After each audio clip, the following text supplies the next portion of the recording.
नमस्कार दोस्तों, स्वागत है आपका अपने ही YouTube चैनल में जिसका नाम है स्टडी विद जगदम्बे शुक्ला। आज मैं आपके सामने हिंदी पद्य साहित्य के महत्वपूर्ण कवि और उनकी रचनाओं को लेकर उपस्थित हूँ। यदि आपको मेरा ये प्रयास अच्छा लगा हो तो कृपया मेरे चैनल को लाइक, शेयर और सब्सक्राइब करना ना भूलें। तो आगे चलते हैं इस क्रम में। पहली रचना है चंद्रवरदाई जी की पृथ्वीराज रासो।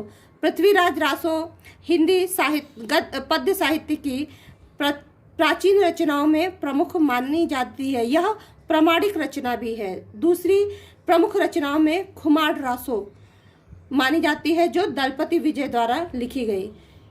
तीसरे जो भक्ति काल के प्रमुख कवि हैं उनमें मलिक मोहम्मद जायसी, जिनकी रचना पद्मावत, इसके से संबंधित एक फिल्म भी बन चुकी है, आप लोग देख चुके होंगे शायद।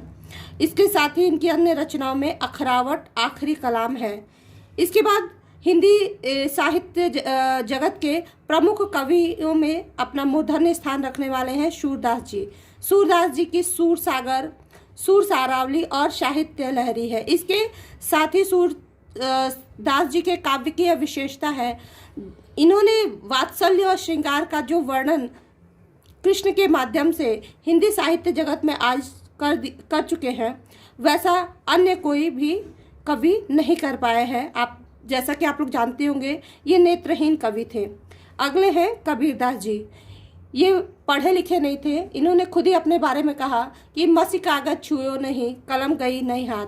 इसीलिए इनके जो शिष्य थे धर्मदास जी, उन्होंने बीजक नाम से इनकी रचनाओं को संग्रहित किया और इनके 3 भाग होंगे, आप जैसा कि जानते ही हैं, शाखी शबद और रामायणी।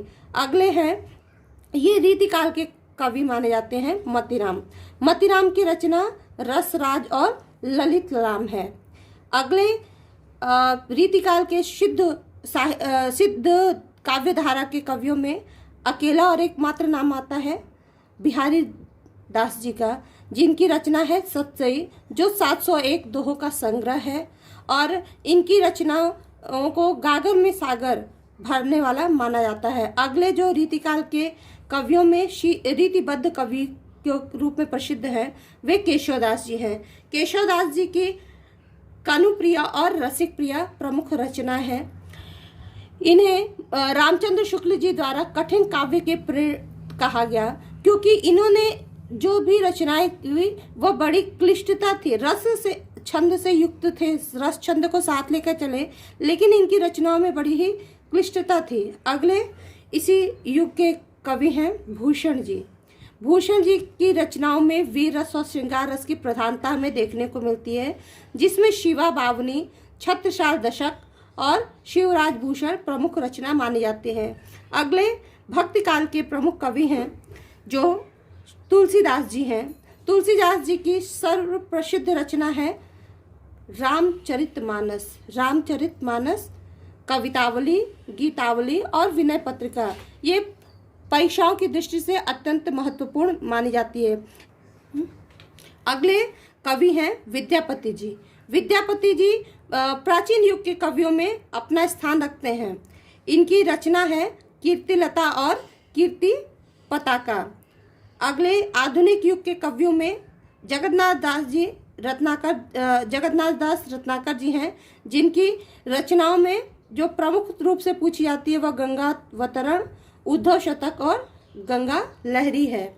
अगले हैं माखनलाल चतुर्वेदी, जिनकी माता हिम किरीटिनी, समर्पण और मुकुल यह रचना सुप्रसिद्ध है। मैथिली शरण गुप्त जी, जिनकी प्रमुख रचना साकेत है, जो एक महाकाव्य है।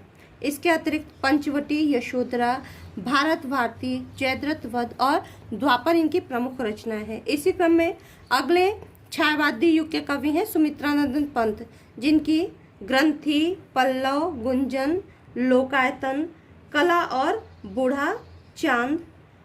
लोकायतन के लिए इन्हें सोवियत संघ का पुरस्कार मिला था। कला और बूढ़ा चांद के लिए इन्हें साहित्य अकादमी पुरस्कार मिला था, जबकि चिदम्बरा पे इनको ज्ञानपीठ पुरस्कार मिला था। पंत जी को प्रकृति का सुकुमार कवि भी कहा जाता है। इसके अगले कवि हैं इसी क्रम में जयशंकर प्रसाद जी। इनकी रचना महाकामायनी है जो एक महाकाव्य है। इसके अतिरिक्त आंसू, लहर और झरना प्रमुख रचना है। इस अगली कवित्री हैं महादेवी वर्मा जी। महादेवी वर्मा जी को आधुनिक मीरा के नाम से भी हम जानते हैं। इनकी रचनाओं में निहार, रश्मि, नीरजा, सांध्य गीत और यामा प्रमुख है। यामा पे इन्हें ज्ञानपीठ पुरस्कार भी प्राप्त हुआ था। अगले हैं रामधारी सिंह दिनकर, जिनकी रचनाओं में प्रमुख है कुरुक्षेत्र, उर्वशी, रसवंती, हुंकार, रेणुका, परशुराम की प्रतिज्ञा। उर्वशी पर इन्हें ज्ञानपीठ पुरस्कार प्राप्त हुआ था। अगले हैं लेखक सूर्यकांत त्रिपाठी निराला। इनकी रचनाओं में अनामिका प्रसिद्ध रचना है, जिसमें राम की शक्ति पूजा प्रबंध काव्य के रूप में जाना जाता है और सरोज स्मृति शोक गीत के रूप में जाना जाता है। यह इनकी महत्वपूर्ण रचनाओं में प्रमुख मानी जाती है। इसके अतिरिक्त जूही की कली, नए पत्ते, तुलसीदास और कुरकुरमुत्ता इनकी प्रसिद्ध रचनाएं हैं जो परीक्षाओं में पूछी जाती हैं। अगले हैं प्रगतिवादी युग के प्रमुख कवि हैं जो चिदानंद हीरानंद वात्स्यायन अज्ञेय, जिन्हें अज्ञेय उपनाम से भी हम जानते हैं। इनकी पहली रचना भग्नदूत मानी जाती है जो 1933 ईस्वी में प्रकाशित हुई। इसके अतिरिक्त इत्यलम, हरी घास पर क्षणभर, आंगन के पार द्वार, कितनी नाव में कितनी बार, सुनहले सहवाल आदि प्रसिद्ध रचनाएं हैं। अगले कवि हैं अयोध्या सिंह उपाध्याय हरिऔध जी। हरिऔध जी की जो प्रसिद्ध रचना है वह प्रिय प्रवास। इसे आधुनिक हिंदी का प्रमुख महाकाव्य, पहला महाकाव्य की संज्ञा दी जाती है। इसके साथ ही वैदेही वनवास को शोक महाकाव्यों की संज्ञा में प्रमुख स्थान प्राप्त होता है। इसके अतिरिक्त रस कलश, चौखे चौपदे, चुभते चौपदे आदि प्रमुख हैं। अगले कवि हैं नागार्जुन जी, जिनकी रचना प्यासी पथराई आंखें और सतरंगी पंखों वाली प्रमुख है, जिसमें प्यासी पथराई आंखें ज़्यादा पूछा जाता है। गिरजा कुमार माथुर हैं। इनके धूप के धान, गीत फरोश, शिला पंख चमकीले ये प्रमुख रचनाएं हैं। इसके साथ ही अगले कवि हैं जिनका नाम है गजानन माधव मुक्तिबोध। हम इन्हें मुक्तिबोध उपनाम से भी जानते हैं। जिनकी प्रमुख रचनाओं में पहली रचना मानी जाती है सर्वश्रेष्ठ चांद का मुख टेढ़ा है और भूरी भूरी खाक धूल। इसके बाद अगले कवि हैं धर्मवीर भारती। इनकी रचनाओं में अंधा युग, कनुप्रिया और ठंडा लोहा प्रसिद्ध है।